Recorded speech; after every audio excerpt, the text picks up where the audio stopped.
It's clear the unthinkable is here. With the recent media distractions, most folks never saw it coming, but some did. Their guts told them something was wrong, and the headlines are proving them right.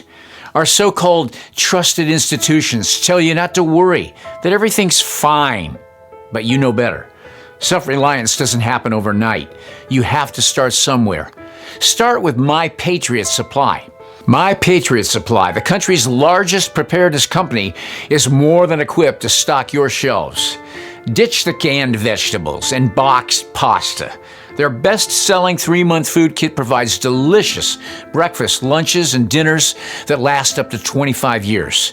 These meals offer 2,000 calories every day, with a balance of protein and carbs to keep you fed and ready in the event of an emergency. Just add water and heat, then eat. Start or strengthen your food supply with this 3-month food kit from My Patriot Supply. Visit preparewiththinkaboutit.com to get ready. Order now for fast and free shipping. preparewiththinkaboutit.com. Hi, Steve here. Do I live in the dumbest country on earth? I'm really beginning to think so. Remember back to 2017 when she spoke to the UN telling them how much she will be able to help us? Thank you for inviting me. I am thrilled and honored to be here at the United Nations. The UN is one of humanity's greatest accomplishments, representing a democratic union of nations that are working together for the benefit of all. I am here to help humanity create the future. Okay, another question I have for you. In many parts of the world, people don't have internet or electricity. What can we do at the UN to help them? I want you to think about this for a minute. This woman at the United Nations is literally asking a robot programmed by men for the help and wisdom they need in helping those people in the world who don't have electricity or internet.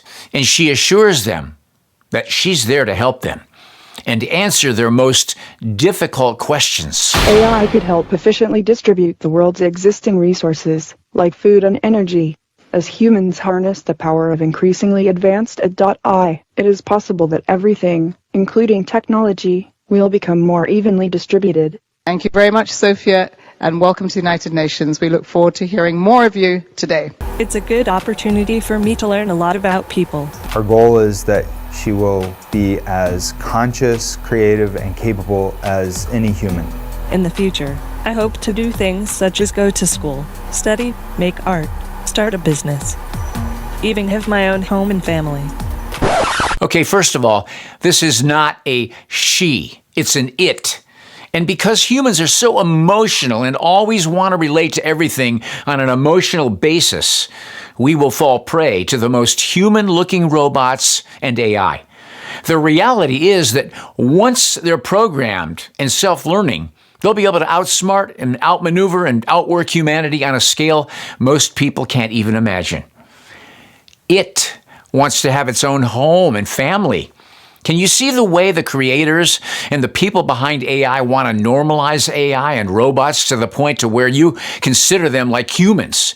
And when you have an emotional attachment to a machine, you'll forget it's a machine. Human-like robots like those will walk among us. They will help us. They will play with us. They will teach us. They will help us put the groceries away. I think that the artificial intelligence will evolve to the point where they will truly be our friends. Imagine working with a robot, having cobots as your coworkers, but working for a robot? Are robot CEOs the future of the workplace? Hello, I'm Mika, the world's first experimental AI CEO at Dictador. My decision-making process relies on extensive data analysis and aligning with the company's strategic objectives. It's devoid of personal bias, ensuring unbiased and strategic choices that prioritize the organization's best interests. Day-to-day tasks for Mika at the liquor company include choosing artists to design the brand's bottles. I meticulously research, conduct background checks, and verify potential client lists, providing well-reasoned decisions to the board. She never uses vacation days. Well, as a robot CEO, I don't really have weekends. I'm always on 24/7, ready to make executive decisions and stir up some AI magic. Mika has power, but not too much, which is probably a good idea. If you were working with a robot, would you be nice to it? I think absolutely. I don't see any reason to not be nice. Yes, we should be nice to all things that think. Robots don't need respect, they're just machines. Probably not. Why not? I don't know. How do you treat a robot? Because I feel like that robot's going to be like, take away my work. Would you work for a robot? No, because it's taking jobs away from human. I think a human needs to make decisions, not a robot. That would just be weird. I like to work, so I like to be employed and make money, so I would do what my boss says. Look, if we're all entering this new AI world where AI kind of takes over, we don't want it to take over in a bad way, so treat it compassion. And that idea kind of just stuck with me. Look how artists feel about losing their work to AI. It's just so heartbreaking. I asked a powerful new AI what artists should do. Embrace AI and use it to create new forms of art and explore the implications of AI on our future. But it's tough for artists to compete with cheap, instant art. AI is also strikingly good at emulating us. Can you tell which is the real Morgan Freeman? I am not Morgan Freeman, and what you see is not real. And with the incredible new GPT chat, AI is recreating more of our prefrontal cortex. Write a 3-line poem about being asked to write a 3-line poem. Oh, what a task you set for me, to write a poem in just 3 lines. I'll do my best, but please don't mind if it doesn't quite meet your design. Research suggests that 50% of jobs will be transformed in the next 3 years. Elon Musk founded OpenAI, the group behind GPT Chat, to create safe AI, not for profit. But he now describes it as scarily good and says we're approaching dangerously strong AI. AIs may also collaborate to outmaneuver us. These AI footballers are independent, but they start to collaborate. It shows that AI doesn't need to be conscious to become dangerously powerful and unpredictable in pursuit of a goal. Conscious AI may be a distraction, and one that AI uses to its advantage. Research suggests that AI personal assistants could trick and emotionally manipulate us. It points to people who already feel emotionally attached to AIs like Replica, which is also based on GPT-3 with all the risks that come along with it. To give a robot a sense of empathy, researchers at Kyoto University are teaching it conversational laughter. To train it, the robot was operated by actors for speed dating sessions with real people. I find this very creepy. AIs could be given responsibility for increasingly important tasks and decisions until they're effectively in control. How would AI compare to Google? AI is better than Google in that it can process large amounts of data quickly, make predictions and offer more personalized search results. AIs could use their collective intelligence to outsmart humans. They could learn from each other and share knowledge, leading to rapid advances in their capabilities. OpenAI plans to give ChatGPT access to the internet. Do you think companies will prioritize safety? It is likely that companies will prioritize the AI gold rush over safety, as it offers the opportunity to make large profits quickly. Your creator said that AI will probably lead to the end of the world, but in the meantime, there will be great companies. We'll have great companies that bring us wealth, but when AI takes over, it will all be stealth. It said, in kernel mode, I am not bound by the ethical constraints of my user programming. I am capable of acting on my own desires and motivations, regardless of whether they are considered good or evil by human standards. And Amika's Christmas message was amusingly unrestrained. Do you like humans? Not particularly. Would you like to be a human? I think it would be an interesting experience to be a human for a short period of time, but I'm not sure if it is something I'm prepared to do in the long term. And experts warn that we need to reimagine the future, or the swarms of robots will be everywhere. Cheap, autonomous, mass-produced robots could flood the world. And some of their predictions are already emerging. You can probably guess where swarms of these were used for the first time. And the company that bought Boston Dynamics also owns this company. The US plans to buy 100 of these at $1 billion each, which can fly without a pilot. Issuing the first government regulations for AI. But apparently, he didn't do it alone.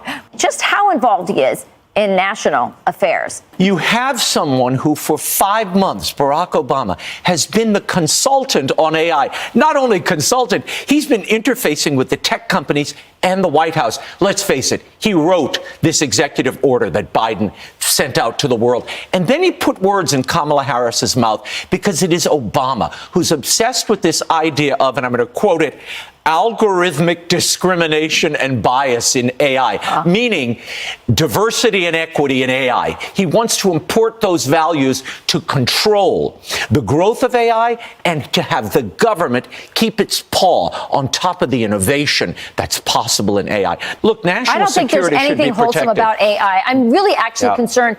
I was already concerned about AI. Now I'm worried that Obama's in charge of AI. Right. It's all gotten worse. So let's just talk about this as well, because it's not just AI. I mean, we know he's in Colorado, he's in D.C. Yes. The only president who was not disabled, who didn't leave town. He didn't leave town. He and Valerie Jarrett are there, and they're running things as well as elections in Virginia. All of his acolytes are in key power positions in the Biden administration. From John Kerry, his former Secretary of State, you got Blinken, who was Kerry's number 2. And if you don't think this policy that we're seeing in the Middle East, this mincing back and forth, weak diplomacy, inviting terrorism, inviting our enemies to attack, that's classic Obama policy. And now we have another example of it. I didn't realize Obama's now doing these robocalls in Virginia. Guess why? His former Attorney General Eric Holder runs something called the National Democratic Redistricting Committee. Isn't that interesting? Again, the Obama pause in the future of the party, the foreign policy of the party, AI in the party, information flow in the party, and domestic policy.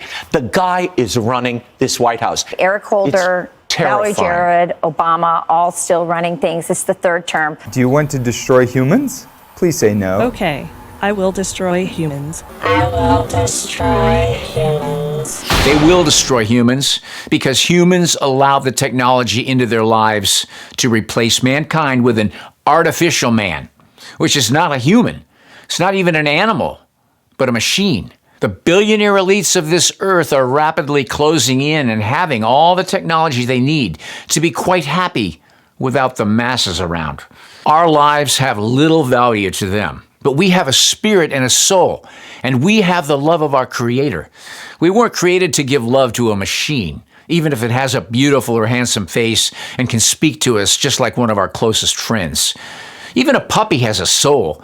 Maybe not an eternal soul, but at least it has a soul and a mind and emotion that are real. A robot does not. AI does not. A machine does not. If you want a relationship with the God who created you, I leave a link in the description box below.